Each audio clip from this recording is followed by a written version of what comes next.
Welcome to another episode of Cancer Tamer. I'm your host, Dr. Charlie Ferrer. And hi, I'm Deborah Sanchuli-Barone, your co-host.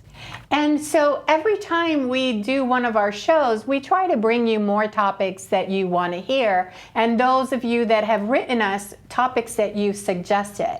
So this time we're going to talk about one of the most important things is how do you break the diagnosis to your family? And so Deborah is going to give us some information about that and some of the information that you've gotten from other sources about how to address that. Yes, so I read an interesting article at cancercare.org. And the first thing is, for the person that was diagnosed, is to find everything out that you need to find out so that you have accurate information for your family members. And it has to be age appropriate. So if you have a 5-year-old, you're not going to talk to them the same way that you would speak to a teenager. I suggest that you practice what you're going to say. Use the word cancer so that everyone knows in the house and in the family that you can say that word. It's not taboo.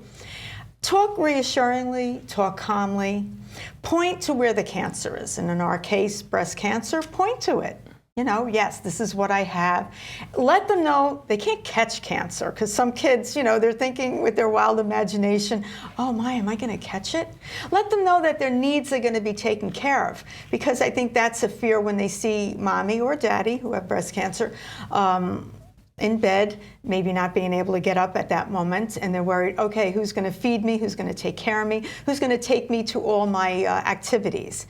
Let them know there will be a family member, whether it's a spouse, a significant other, a grandparent, or friends. Let everyone know. If they want to get involved, depending on their age, to help you, let them. A simple thing of saying, gee, can you get me a glass of water? Can you get me a cookie? Or, gee, I'm cold, put a blanket on me. That would make them feel good. Let them be aware what the changes are going to be physically. You can tell them, I might lose my hair. Maybe they want to know, well, how does that happen? You can tell them, well, it will start falling out, and I decided to take it upon myself to shave my head because I want to feel empowered by it. Let them know that you can still be empowered though you have a cancer diagnosis. Right. And it is that piece of doing an open communication, open dialogue. Let them ask questions. Let them be part of the solution. Let them empower them by saying, can you take care of this for us? Even little ones can, you know, like you said, bring the blanket, bring some water, crochet, our crochet club, I'm throwing that out there. You know, make little scarves and mittens and hats and things like that. So these are all ways that you can feel empowered, especially when it's crazy. And one of the pieces I always say, because I'm a therapist as well, don't use your partner as your therapy. Yes. You know, get the therapy that you need. Talk to your staff, your medical staff, and say, look, I need a social worker. I need, you know, a therapist to talk to, because there's so many issues that come up. And the biggest issue is, oh my God, I'm going to die.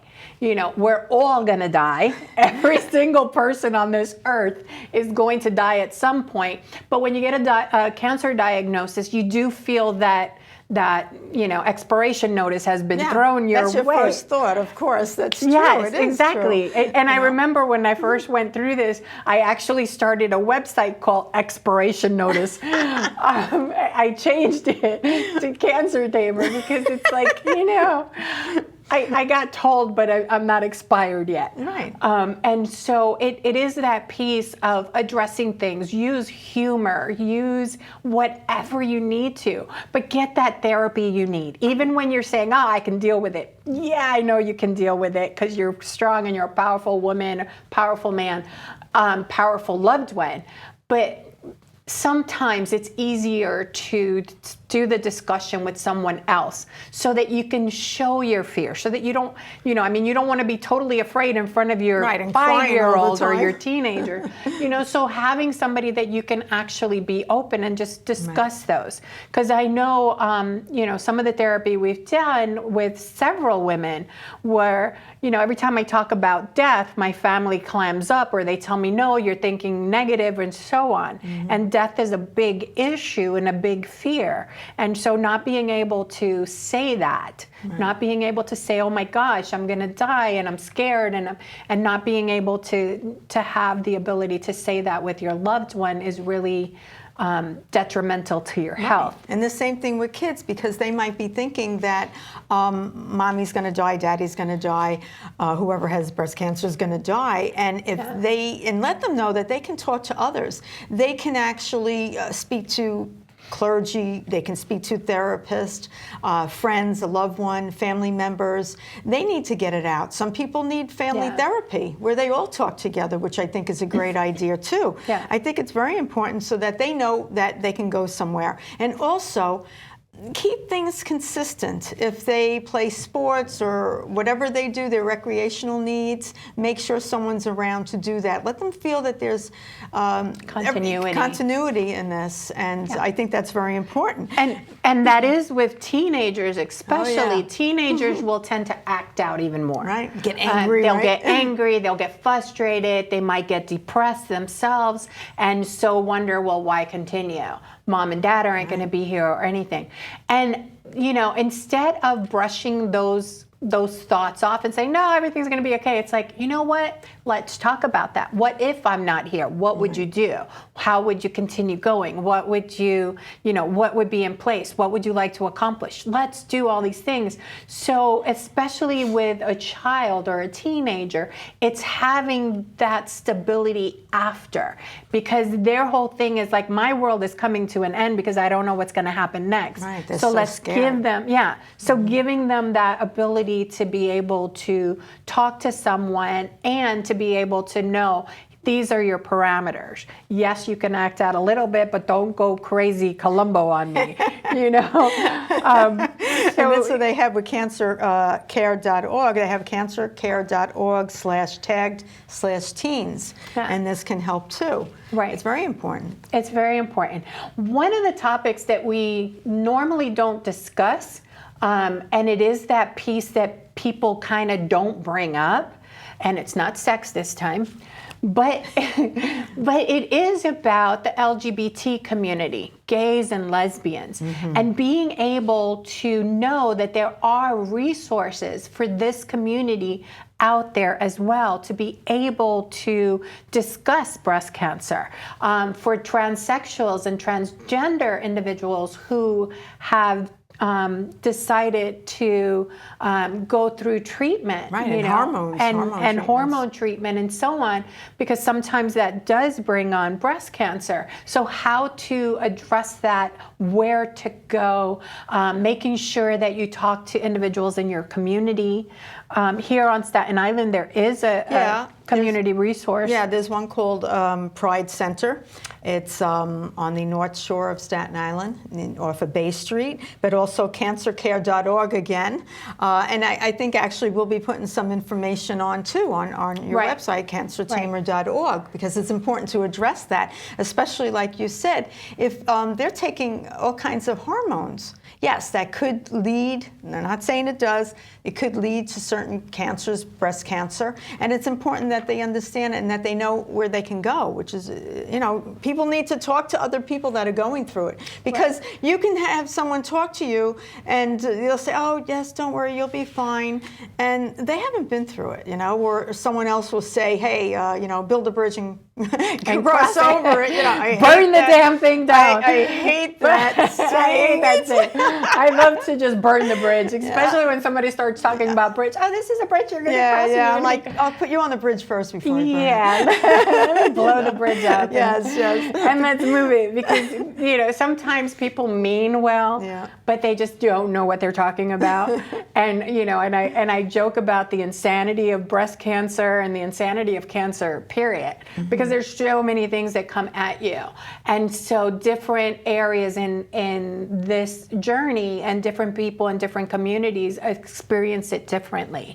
And so being able to get the care that you need, especially for individuals that are gay or lesbian or transgender gender. queer, they say now, and So, so many different words they use. And so I know here in Staten Island, it was Pride Linda, Center. Lisa Sloan. Lisa Sloan. Yeah. So please reach out. If you don't know who to reach out to, you're always welcome to email us, info@cancertamer.org, and we can try and help you with those resources. Deborah's great at finding resources for us. Thank you. Yeah, and in case you did not know, in one of our old shows, we did a resource. All the resources that were available, it's up on our website. So Deborah found us like 50 or so resources out there in the community for cancer patients. We talk a lot about breast cancer, but this show is about cancer, period. And so being able to connect with those individuals. There's also, I'd love to talk about the magazine. There's several magazines out there on cancer. And so Cure magazine you can get for free. You can register and you tell them what kind of cancer you have, and you can get them for free. They can mail it or they can be online. Right. Yeah. And there's also Conquests or Conquer. There's yes. Conquer as well. There's several out there, so look for them. There's great information out there. Yeah. So look for those, and books and information about how you can better prepare yourself. We did a show last year, I think it was, on books that we had all these books that we've read and gone through. And so different books and different topics on dealing with cancer. Something as wonderful as one of the books that I love was Crazy Sexy Juice. Yes. Which is all these different juices that you can have. Right, to make you healthier. That makes you healthy. And if you wanted to reduce some weight, Crazy Sexy Juice, awesome. Awesome. All the creativity of all these different juices that you create, so you do it to your taste. And that was by Chris Carr. Right. And so the show, if you look on our website for one of the old shows or on YouTube, I believe it was called Books. Yeah. And so we reviewed a whole bunch of books. And your book too, though. And and if you have a book that you've written on breast cancer, feel free to to send us that, and we'll review it and we'll talk about it on the show. We'd love to do things like that. There's another thing I'd like to talk about was Hope for Two, an organization, www.pregnantwithcancer.org, because there are women out there that are pregnant and they get diagnosed with cancer. And that's very important. Like, what do they do? Who do they talk to? Talking to us, yes, that can help, and talking to other people with breast cancer, but being pregnant with breast cancer, that's a whole nother insanity. Yeah, that's got to be rough. And so this organization is an international nonprofit organization. Please look them up. There's help out there for everybody. Yeah. And again, they're called pregnantwithcancer.org. And it also is the idea of if you're younger and in childbearing years, hey, wow, that sounds. But if you're in childbearing years, the possibility of you being infertile because of the treatment, right. Not that you're pregnant, but it might be more difficult for you to get pregnant after, or you need to wait a specific number of months before you consider having a child, especially after chemo or radiation, because of the side effects of that, not only for your body, but your child's or your unborn child's body. So, one of the things that I want to make clear is we're not giving you medical advice, we're giving you just information. Always talk to your doctor about these issues. If you feel that your doctor is not listening, which it happens at times, if you feel your doctor is not listening or they're not giving you the information, go to another one. Yes, definitely dump them. My thing in life, dump them. You love saying that. Yes. No, but what's important too is that, speaking of all this, is that you do have, there are people out there that can help you. It's important that you know this, and we're here to help. And there's so much that we have online that you can look at and talk to people, and we can connect you with other people. Yeah, and it is being your own advocate. Yeah. That's the one thing that we are always talking about, me and you, because nobody can be your best advocate but you. If you're nervous about saying something, you know what? This journey doesn't end a week later. It goes on for months and years. So you'll be very good by year 2. So just feel free to take those baby steps and start asking questions, start making comments. If you have a doctor or a medical provider or their staff and you think they're not giving you the information you need, or they're not able to provide it to the depth that you want, look elsewhere. Keep doing research. Do as much research as you want. Contact the American Cancer Society. They have a toll-free line, which they are available at 3 and 4 o'clock in the morning, because I have called them. But also what's important, getting back to pregnancies or having cancer before you're even married and don't have children, is that there are resources where you can freeze your eggs so that someday you can have children. It's expensive, so if your coverage doesn't pay for it, look online, because there are places where you can get funding to freeze your eggs. The same thing with men. They can freeze their sperm. So these are things, it's not a doom, diagnosis. There are things you can do. Right. And it is that piece of looking up and getting information and trying to find resources, because a lot of the times, and I've heard this so many times from my doctor's office that I just don't even listen to them anymore. Their comment is always, your insurance won't cover that. Oh yeah. The fact is that maybe it will. So ask, call. The way I look at it is a 30-minute phone call and waiting on hold and all that other crap and jumping through hoops with your insurance company is worth it if you're going to get what you need. Right. And if you can't do it, have somebody else do it for you. Have a designated person that you can trust to go and look up that information. Have somebody in your corner, but you have to also be a part of it. Right. Because going along with the flow can get you drowned. It's sometimes you have to swim upstream in order to get things done. And when I like that analogy, I just thought of it. It's like be like the salmon. Be like the salmon and swim upstream, because when they swim upstream against all these currents and the bears waiting for them, they get to have life afterwards. So make sure that some days you may not have the energy to swim upstream, but maybe tomorrow you will. Right, or let somebody else swim for you.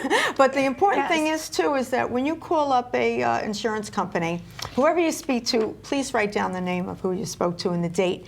And then I suggest, if you didn't like what they said, or they said you're not getting insurance for that, covered for that, call another day, get somebody else, because sometimes the left hand doesn't tell the right hand what's going on and what your coverage is. I've learned that a lot. Yeah. And again, write down the person's name, make sure it's documented that this is what they told you. Yes, it's covered, and then ask for a letter or an email to confirm that. Right. Yeah. Right. Because. Yeah, exactly. Have it in writing. Yes. And the piece of it is, we talked about this once before, is get yourself a notebook. Get yourself a breast cancer notebook. She has so many. I have so many notebooks. But the fact is that because you're constantly talking to people, constantly getting information, constantly, keeping track of, being able to have this notebook, and you're not going to find a breast cancer notebook somewhere. Just get a little composition notebook, and start writing it down. Book 1, this is everybody I talked to. Book 2, this is everybody I talked to. These are the doctor's appointments. This is what was done. And the reason I'm saying that is because in 6 months, you're not going to remember that you talked to Joe Schmo about this issue and that issue, And so having it written down can help you keep track of. And what I tend to do, this is just a quick insight, when I do my notebook, is I actually leave the first couple of pages empty. And then as I talk to people, I start writing down, like page 1.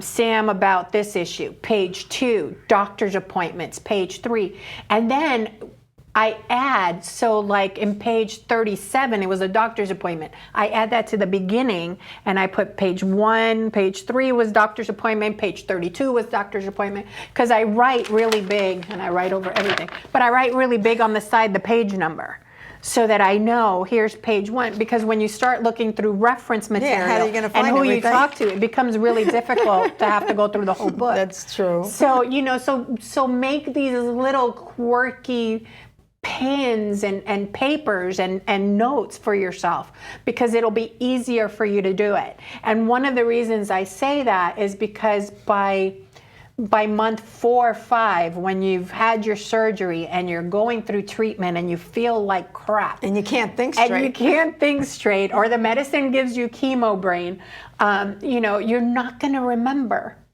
And the one piece that you will always hear them say is, well, who did you talk to? I don't know. When did you talk to them? I can't remember. So having it written down will help you remember, will help you know, will help keep track, and will help keep people accountable. Yeah, I think that's very important. Yeah. There's also another organization called FORCE, and www.facingyourrisks.org talks about, they have support and education programs for people with hereditary breast and ovary cancer. And that's important to check out too, because you might need to speak to a genetic counselor when you get diagnosed with breast cancer or any kind of cancer. So that's important. And then to really talk to more than one person about genetics, and if you decide to do the testing. Yeah, but and the one piece that I always tell people is, don't let yourself get dragged into the hereditary downfall.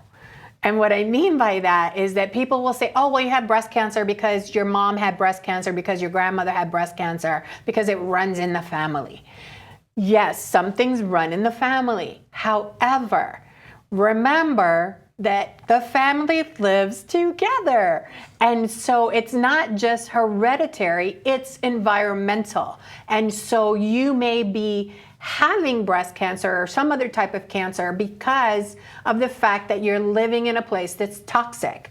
So most people hate to acknowledge this, but breast cancer that has 18% higher breast cancer rates here on Staten Island than all of New York City combined, and over 80% higher in thyroid cancer here on Staten Island alone. Why? Because we live on a very toxic island. We have 14 refineries around us. We have dumps in here. We have over 1 million tons of debris from 9/11 on this island. We had uranium on this island. Methane gas. So all of that ends up being very toxic for us. And so our rates of cancer are much higher than others in New York City. And so being conscientious of the fact that it's not just hereditary, that it might be environmental. And so don't run out and cut off your breasts or take out your ovaries just because you think you might get cancer in the future or breast cancer in the future, like some people have been known to do. Just because you run out and cut your breasts off doesn't mean that you won't get breast cancer. It just means you don't have any breasts. Right. So be very conscientious. Talk to your doctor. Talk to geneticists. If it really does run in the family, my note is, if it really runs in my family, then my cousins and aunts and uncles in Timbuktu should have it as well. So be very conscientious about that. One of the groups that I do want to mention, switching focus here, one of the groups that I want to mention that they're actually very local, they're out of Brooklyn, so right next door to us, like 10 minutes away off the bridge. TEAL, TEAL.org, right, which is an organization that focuses on ovarian cancer. Oh, okay. And so they have a lot of information. They have groups. They have online workshops. So looking them up. So that's TEAL, like the color, TEAL, and it stands for .org, and it stands for Tell Every Amazing Lady. Oh. And especially with the new information about the talcum powder. Yes. And I know that when we were younger, you used to put talcum powder in your private places and between your legs so that your legs wouldn't shove under your arms. And so the talcum powder has been known to create ovarian cancer. So be able to keep track of that and contact. I know there's a big lawsuit going on right now about that, so look into that for yourself and contact Teal. Again, they're out of Brooklyn. Really amazing ladies there, by the way. And talk to them about that. And the fact that breast cancer and ovarian cancer kind of run together sometimes, not all the time, but sometimes, because of the estrogen issue with breast cancer. So being able to have yourself checked out there as well. Yeah, that makes sense. I like that idea. Yeah. So there are so many. I mean, we're almost out to our show, Yes. but there are so many organizations out there that are helping women and men. So always trying to make sure that we let people know that men also get breast cancer. Yes. And for men, we don't specialize in male breast cancer, but we are affiliated with Male Breast Cancer Coalition. They are out of Kansas City, and they deal a lot with men. You will find them online. There's also HIS. I don't know what the acronym is, but HIS.org, which is His Male Breast Cancer. And you did a show. We did a show on it, so you can look on our website. Right. And we interviewed men with breast cancer. And let's talk about, too, the holiday food basket again. That's important. Yeah. So the holiday food basket, the Mid-Island Rotary is actually wonderfully donating some holiday gift baskets for us with food in it. And so if anyone out there has breast cancer and would like one of these baskets, they are a limited number, so we're putting it on a first come, first serve. Please email us at info@cancertamer.org, and we'll be giving these out. These are free. Again, they're being sponsored by Mid-Island Rotary, who is a wonderful organization, so please look them up, please support them here on Staten Island. And we are, we're just putting little gift baskets together for the holiday. We'll be giving them out in December. Yes. And please, if you are lucky enough to have an abundance of food in your house, don't take this basket, or if you do, give it to somebody else. Help others that really need it, might have lost their job. It's important. We want to feed the people that really need it. Yeah, we're hoping to have about 30 of them. We do have a limited supply because everything that we get and everything, that we are able to provide is being provided to us by members of our community, by different organizations that believe in us. If you're interested in those organizations that have supported us in the past, please contact them. I know we had TD Bank that helped us out, Yes. Mid-Island Rotary, New App Car Service, who actually did a lot of the back and forth we connected with them, and they helped take Yes. patients let back them and know forth. about that with the with the car service. So if you have, and we need to wrap this up, but if you have insurance, then New App Limo and Car Service is able to help take you back and forth to your medical appointments. There are other car services that do it as well, but we know them. You just need the letter from your doctor. So look on our website and you'll learn more. So believe it or not, we are at the end of our show and we need to wrap it up. So thank you for watching. Have a wonderful holiday coming up. Stay safe, stay connected, get on our website, get on our Zooms, and thank you for watching. Thank you so much. I'm Dr. Charlie Ferrer from Cancer Tamer. I'm Deborah Santulli Barone. Happy holidays and stay safe.